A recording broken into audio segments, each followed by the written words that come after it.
कोपरगाव नगर परिषदेची निवडणूक नुकतीच संपन्न झाली।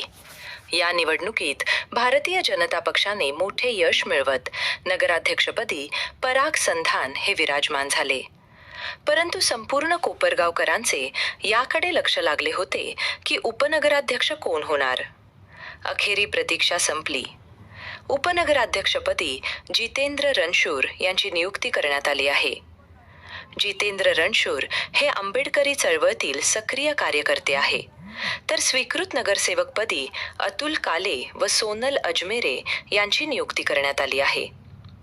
राष्ट्रवादी काँग्रेसतर्फे बाळासाहेब रुईकर यांची स्वीकृत नगरसेवकपदी नियुक्ती झाली आहे। या नियुक्तीमुळे कोपरगाव शहरात जल्लोषाचे वातावरण निर्माण झाले होते। विश्वासनाम्यावर विश्वास ठेवून कोपरगाव शहरातल्या नागरिकांनी, कोपरगाव शहरातल्या जनतेने 19 आमचे नगरसेवक भारतीय जनता पक्ष लोकसेवा आघाडीचे निवडून दिले होते आणि त्याच्यात नगराध्यक्षपदी परागजी संधान त्यांचा निर्विवाद विजय झाला होता।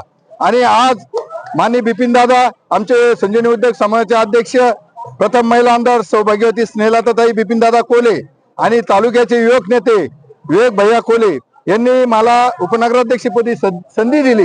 आज कोल्हे पार्टीने एक सामान्य कार्यकर्ता, चळवळीतल्या कार्यकर्त्याला एक हे दिलेला आहे। चळवळीतल्या कार्यकर्त्याला उपनगराध्यक्ष पदाचा मान देऊन समाजापुढे आणि राजकारणात एक वेगळा संदेश दिलेला आहे।